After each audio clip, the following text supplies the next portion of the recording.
talking about Genesis again.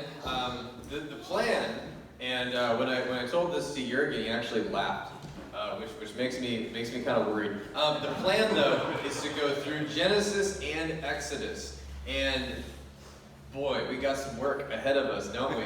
But so far, I never thought of myself as a Genesis guy. I always thought that I guess I did the same thing that a lot of people do. I relegated Genesis to my childhood, and these are some stories that I heard over my childhood, and they are what they are.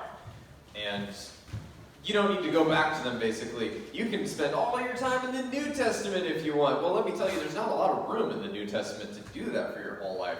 And I've already going back to Genesis, I'm already more refreshed, and I feel like more, I just feel like the Bible makes sense together as a document. It doesn't make sense to break it up or anything, or spend all your time in the New Testament like a lot of churches like to do. And so I've been really happy to go back with you and take a look at some of these stories. Today's story, though, is my absolute favorite so far, and it has been my favorite for a long time. It doesn't get a lot of praise, it doesn't get a lot of recognition, I guess, but I want to take you to Genesis 11, and when you get there and your Bible tells you what's going to happen, you'll go, oh yeah. Unless you're not like me, in which case you go, oh, okay. But I was very excited, I guess, when I saw this. I teach ancient history with 6th graders, and so I get kind of excited about these things that have direct ties to ancient history, and I was really excited to learn that although some things in my life were always told to me about stories in Genesis, this thing actually happened. Now, of course, what I'm referring to is the fact that when we started this series, I told you that when I went to George Fox University, I had a professor that actually told us that the majority of Genesis, biblical scholars view Genesis as a metaphor. It's things that symbolize other things. It didn't actually happen this way. We don't know how it all happened, but this is all just symbolism, right? But then when you look at it and you kind of compare it to some other historical writings that are symbolic and have a lot of symbolism in them, when there's historical documents that have symbolism in them and they're in another language, they kind of repeat in this meter, in this rhyme, in this flow, and it almost is art. And there is a lot of that in Revelation. The book of Revelation has a lot of that. But we don't see that in Genesis. We see exact numbers. We see exact figures and timelines. We see exact predictions by God, which then get carried out in exactly the right amount of years, like 120 years for Noah's flood. We actually, if you go back and attempt to build the ark, and hopefully you went online and checked out the guy, I believe is in Tennessee, who actually built himself a life-size ark. You can see that this thing actually did exist. It could have done exactly what it was meant to do. And I don't think that's an accident. I think the things in Genesis are not a metaphor at all. And we were told wrong if you were like me and you were always told that. This story is no different. I want to take you to a moment in my high school, I don't know if you call it a career, what do you call that? High school years? High school. And I actually got reminded of this when I was running on Friday morning. I'm a weirdo and I run at 4:30 in the morning. So it gives you a lot of time to think because your thoughts at 4:30 in the morning are very candid and often don't make a lot of sense. Which is a lot of fun. As you keep running, you kind of think like, I should talk about bunnies. Nope, that's a bad idea. And I decided to go through the Canby High School grounds to go to the bark dust loop. There's a bark dust loop that goes all the way around the back side of the high school, like all the back playing fields. And it has a special place in my heart because that's where I actually learned my love for running from my coach, Mr. Milbrick. Coach Milbrick was around that bark dust loop, so I decided to run on that day, just to get a change of pace, that kind of thing. And it's pitch black, no one's there. Certain lights are on because there's a custodial staff that works all night. And so usually the weight room, like the light in the weight room is on when you cross the football field, and there's a couple lights in various buildings on. And as I looked to the east side of the high school, the light that was on in the main building upstairs was a really familiar one. It was a teacher that I had in high school that taught, it was American literature. And for some reason, he had a vendetta against God. And I don't know why. Honestly, I don't know why. Nothing that we discussed in class, there's some things that make references to God. Like we would read Grapes of Wrath. There's a lot of references to God in Grapes of Wrath. We read some of Tom Sawyer, The Adventures of Tom Sawyer and Huckleberry Finn. That has a few biblical. Mark Twain likes to throw a few biblical principles in there, but Mark Twain was not a biblical guy, so there really was no need for it. But he would go out of his way to find the students in class that were Christians, and then he would direct pointed things at you to get you to react. There was another friend of mine that was in the same class, and he would constantly direct things at this student until finally, I guess what happened was this student traded eyes with me, like just looked across the room and just looked at me, and all of a sudden I went, dude, don't do that, now he knows, and all of a sudden now he knew, and I was a dartboard. I saw his face, and he went, oh, there's two of you in my class, are there? And then he would direct certain things at me, and one of the things he directed at me, and I don't really know the context of this, it wasn't needed, it wasn't necessary, it wasn't something that a teacher would do nowadays. I mean, I wouldn't do this in my class, I wouldn't call a kid out like this, but he turns to me and he says, Barrett, is it not true that at one point God did the equivalent of watch his son build a tower of blocks, and then said, nice blocks, son, I don't like them, and knocked him down, and said you can never build those blocks again. In fact, you can't even be in this room, and took him outside. Isn't that true? And of course, as a high school student, I don't know how to respond to this, and so I go, no. Nowhere in the Bible do I ever remember that happening. And he said, well, in Genesis 11, and I remember he actually had a Bible, and it was full of Post-it notes. He had a Bible. It was full of Post-it notes. And the Post-it notes, I later learned, were spots to dig to, get kids. Kind of sadistic, isn't it? I mean, this guy was playing for the other team, and he was playing really well. Devil was using him as the quarterback. But he had this Bible all marked up and things like that, and one of them that was marked up was Genesis 11. And he told the story of the Tower of Babel.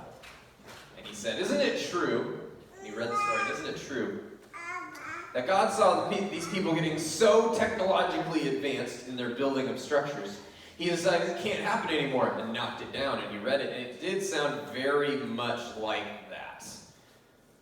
Now, years later, I have a response for my teacher. After reading this, let's begin in verse 1.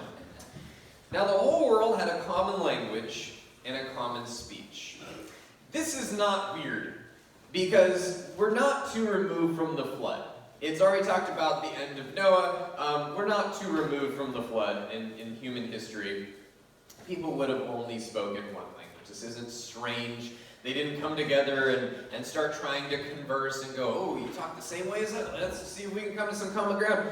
This is actually before a lot of the dispersals that have happened in human history. There's been a ton of them. There's been a couple ice ages. There's been a lot of migratory patterns. I mean, I even talk to students that speak Spanish in my classes, and I go, did you know you actually speak Latin? It's been so separated that it's not Latin anymore, it's Spanish. And people that actually speak German, we believe, are closer to the Germanic root than people that actually speak English. And I won't get into this, it's really fun. Anyway, but this had not happened yet. None of this dispersal of humans had happened. People were kind of all in the same-ish place, and they all had a common language and a common speech. That's nothing new. As people moved eastward, they found a plain in Shinar and settled there. Seemed like a pretty plain idea for them to settle there. They then said to each other, come, let's make bricks and bake them thoroughly. They used brick instead of stone and tar for mortar. And then they said, come, let us build ourselves a city, but let me stop. Because the main thing already got said. They used brick instead of stone to build, and tar for mortar. Now, in my life, I totally glossed over that point until just now. And I realized that was strange. The use of brick, the use of kiln-fired brick, as far as we know, anthropologically, that word, wouldn't be seen for a lot of time. And when it was seen, it was to build structures that would bear a lot of weight. So if you did this, it would be very possible that you could build something pretty high. Because if you're working with stone, of course, you have to cut the stone. You have to find certain stones that are the right size. You have to ship it. You have to truck it in there, that kind of thing. But if you're actually working with bricks, you get to build something way bigger. Because bricks, by nature, you can build them wherever you want. Why not build them right next to the structure that you want to build? So that's what they were doing. They were kiln firing their bricks. And then they were using something that hadn't been seen since Moses. They were tarring the bricks. We'll come back to that later. That's important. Remember that. Then they said, "Come, let us build ourselves a city with a tower that reaches to the heavens, so that we may make a name for ourselves. Otherwise, we'll be scattered over the face of the whole earth." So it's not just a tower they're building. It's more like a city, and I couldn't find any illustrations to convey this to you except for this one. So you're dealing with a tower that is the center point, but as you can see, you might have walls. This artist thought they might have walls. This artist thought they also might have a city built around the tower. As far as we know, that's kind of what you would have been looking for right here. So it's not just the construction of the tower. Whenever I was told about the story or read it before, I always fixated on the tower, which rightfully so. We'll get back to that. But there were so many, probably so much network around it. Honestly, this tower served one central purpose, and I'll get back to that as well. But the Lord came to see the city and the tower and the people were building. The Lord said, "If as one people speaking the same language, they will have begun to do this, then nothing they plan will be impossible for them. Come, let us go down and confuse their language so they will not understand each other." So the Lord scattered them from there all over the earth, and they stopped building the city. This is why it was called Babel, because there the Lord confused the language of the whole world. From there the Lord scattered them over the face of the whole earth. To the outside observer, and definitely my teacher, and maybe you right now, it does seem a little bit counterproductive from God, doesn't it? Why would God, and by his own admission, he says in verse 6, "If as one people speaking the same language they've begun to do this, then nothing they do will be impossible for them. Come, let us confuse their language." It does look like that, doesn't it? It does look like I saw Jack building a tower, and I came into the room, and I kicked it over, and said, "You can't do that." It does sound like that, doesn't it? And to someone that wants to confuse Christians, confuse Christian kids, use this as an example of the time when God was an unruly father and didn't have your best interest in mind, right? It does look like that. But let's look back a little ways. We said, first of all, they were using kiln-fired bricks, and they were using a whole bunch of mortar over them, tar as mortar. The other place we see that is Moses. And God tells Moses to do that because Moses is building something that's going to be waterproof. If you're using tar for anything, tar seeps into stuff, and so wherever tar is used in human history, and usually Native Americans are really good at using this, by the way, and in medieval Europe, and whenever you're building giant boats, things like that, tar is great for keeping out water and preserving the wood that's underneath it. You would only use tar in this circumstance. It's redundant. You would only use tar in this circumstance if you wanted a building that would survive a giant water catastrophe. What giant water catastrophe would have already happened? The flood. Here's what I think this tower actually was. We had a city, giant city. All the people came together, and by their own admission, they said, "We will make a name for ourselves." We're building this tower and this city to make a name for us, to preserve us. What do we preserve ourselves from? Everybody knows that in past years, God has flooded the earth. Now, he promised to Moses, and he said, "I will never do that again, and this is my covenant with you." But the people living in this era, and people building the city and the Tower of Babel, thought to themselves, I surmise, but what if God does do it again? Shouldn't we be ready? What if God decides to change his mind? What if he is not the God we thought he was? Then we need to be all-powerful. We need to be in control. And how do we be all-powerful and be in control? we build ourselves a structure that can withstand this thing if it ever happens again. This kind of harkens back to medieval Europe. In the Dark Ages in medieval Europe, you had your town that surrounded your castle. But you always camped around the castle because if an enemy were to attack, and you had sentries that say, hey, there's an enemy on the horizon. If you're a good, not a king, they would have been just lords over various counties and things in medieval England. They actually would have, if they were a nice person, they would have said, hey, everybody take just necessary items, pack your kids, take everything and come into the castle, because in the castle you will be safe. Your village may be destroyed, that's fine, you can rebuild your village, but come into the castle where you will be safe. That was a common practice when you had marauding invaders, you had fighting and that kind of thing with the various factions. That's what you would do, is you would come into a castle and be safe. Now, most castles were kind of small, but if you had a bigger lord and bigger castle, it would accommodate more and more people, and you kind of see what I mean? The same principle is true here. If you have a structure that is really, really big and really strong and really tough with all of these kiln-fired bricks, and is laced in this mortar that can actually shield you against another flood, and you make it tall enough, you may be able to survive a giant water disaster like the flood. Maybe. You might be able to. And in case God breaks his promise, that's what we need to do.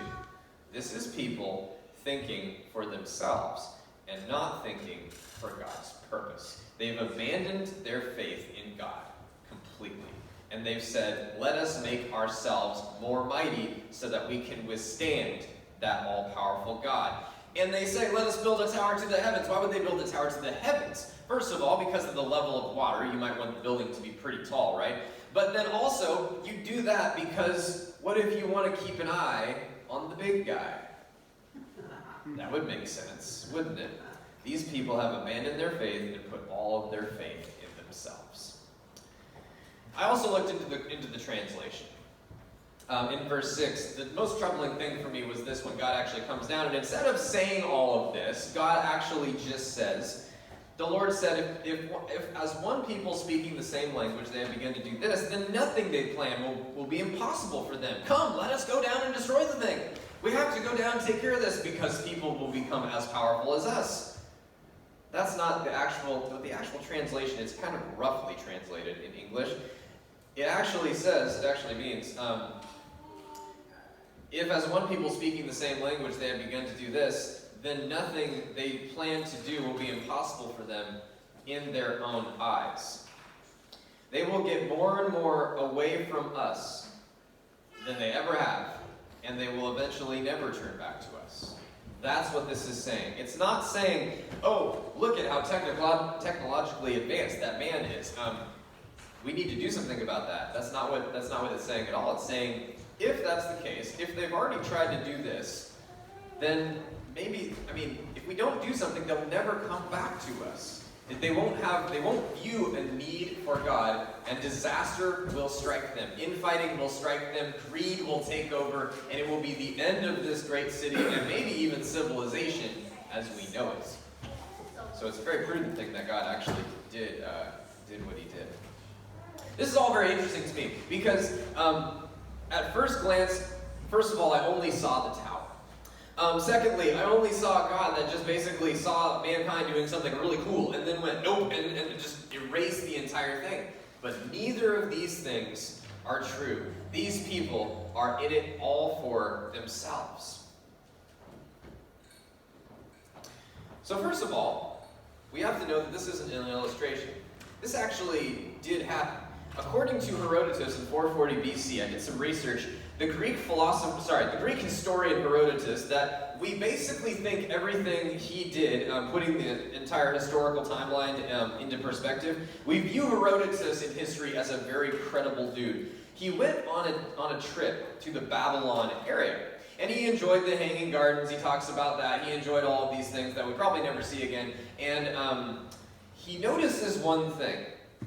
He said in 440 BC, these are his actual words translated into English, the thing has a solid central tower, 1 furlong square, with a second erected on top of it, and then a third, and so on, up to 8. It can be climbed by a spiral way, running all the way around the outside. About halfway up there are seats for those who make the journey to rest upon.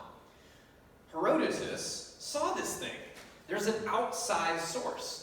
What he did was he seems to think there's a spiral road going all the way up, like a staircase. And because it's so big, about halfway up the staircase, you have to stop because you get too tired to go all the way to the top. This thing would have been massive. And if you think, yeah, but Geoff, things that people built back then weren't that massive. You ever seen a pyramid? Well, I mean, not close, but like even in pictures, seen a pyramid? And if you want to think a pyramid is big, there is another thing in Babylon called a ziggurat. It is a pyramid in structure, very religious in perspective, but the biggest one, by all accounts, dwarfs the biggest pyramid, the Great Pyramid of Giza. The biggest one makes it look like a tiny little toy. So this thing, if it's anything like man had already built, would have been massive. It would have been huge. And Herodotus saw it. So the Lord scatters them abroad. The forced separation of men from Babel was more like mercy. When God divided man linguistically in geography, he kind of put a check on the power that man had. He kind of put a check on man thinking they were all that, and basically said, you know where your trust really needs to be. And wouldn't you do that? Going back to the father metaphor, it's not kicking over a tower anymore. Your son or daughter has discovered something, has decided to do something that you know will end in disaster. Seems great right now, whatever the thing is, but you know that it's going to end in disaster because you've been down that road before and you've seen that thing before, and whatever they're attempting to do might look great in their eyes, and they might be so proud of it. And then you have to be the bad guy, don't you? And come on in and say, you know what's going to happen. We need you to stop. I need you to not do this. Because if you continue on this road, you don't know what's going to happen. And to the kid, this probably feels like you're someone that just kicked over a tower, doesn't it? It would feel like that. But as a parent, you know what you're doing, and you know that you're doing the best thing for them. But that's not a very modern perspective, right? We don't like to hear that. We don't like to say, oh yeah, God knows best, right? Because that's not, especially in our country, that's not the way we like to do things. We like to forge our own path, right? And your path will be laid out straight in front of you if you forge it with God. So I thought to myself throughout this week, what am I doing, God? What is my tower? What's my Tower of Babel? Because I have to be doing something in my life. People love to shore things up, right? We love to make things easy for ourselves. So in what way am I attempting to make things free and easy for myself? And I thought, it's in the area of giving. And as we approach tax season, you're probably looking at a nice refund, or maybe you have to pay, I'm sorry. But if you get a refund, I've always looked at refund checks and gone, ooh, yay, what can I do with this? You know, you kind of hoard it, right? And you don't tithe it, you definitely don't tithe it because it's not income, is it? It's not income, God. I don't have to tithe it if it's not income, right? It says right there, it says, money you get in first fruits. No, it's money I already had coming back to me, so I don't have to pay you per se, and you make all these arguments with yourself and things, and then you go, what am I going to do with that? I'm going to pay off this, and I'm going to buy this little thing. I need a new one of these. I definitely need a new one of those, because everybody has a new one of those, and mine looks old. I do the same thing. I'm talking about myself right now. I've got tiny little plans about what I'm going to do if we get a refund. You know, but am I really thinking for myself, or am I thinking to advance the kingdom of God?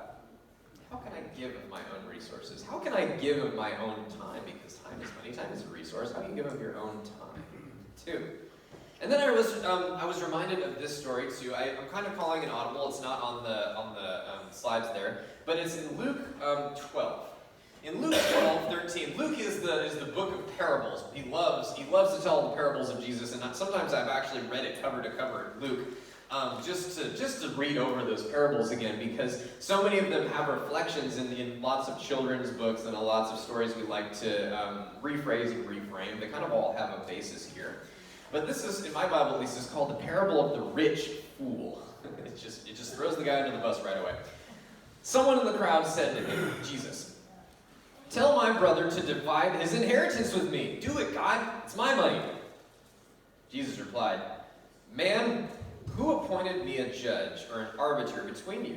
Then he said to them, watch out. Be on your guard against all kind of greed. Life does not consist of an abundance of possessions. And he told them this parable. The ground of a certain rich man yielded him an abundant harvest. He thought to himself, what shall I do? I've got no place to store my crops. It was so above what he had already made that he went, I have so much extra. Now, as a believer, you obviously know the thing the man should do, right? If God gives you extra, you bless others with your extra, right? That's what God is trying to go for. Then he said, this is what I'll do. I'll tear down my barns, and I'll build bigger ones, and there I will store my surplus of grain. And I'll say to myself, you have plenty of grain laid up for many years. Take life easy. Eat, drink, be merry. What I love is he doesn't build another barn, does he? He has so much to his disposal that he tears down his barns that were already going to be used to store up his grain and rebuilds them all, right? It just seems like overkill to the max, and I think Jesus is trying to go for that. He doesn't even say the guy he went and builds a bigger barn, because that would be actually kind of prudent, wouldn't it? But no, he goes and he tears down his barns and he rebuilds new ones just to throw money out there, right? This is how it will be. Oh, sorry. But God said to him, you fool, this very night your life will be demanded from you. Then who will get what you have prepared for yourself? And this is how it will be with whoever stores up things for themselves, but is not rich toward God. And don't stop there, because there's a second part of this. Do not worry. Therefore, I tell you, do not worry about your life, what you will eat, or about your body, what you will wear. For life is more than food, and the body is more than clothes. Consider the ravens. They do not sow or reap, yet they have no storeroom or barn, yet God feeds them. How much more valuable are you than birds? And it all came together for me right there. And I said to myself, my Tower of Babel is resource. And not abundant resource. I'm a teacher, I don't make a lot of money.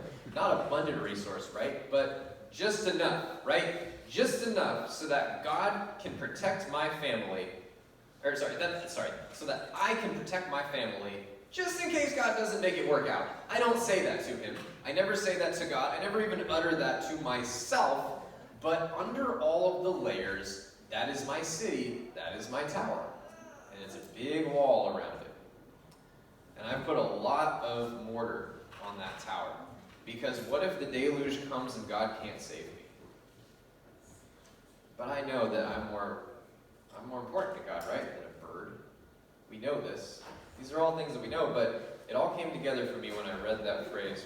For your life is more than food, and your body is more than clothes. Consider the ravens. They do not sow or reap.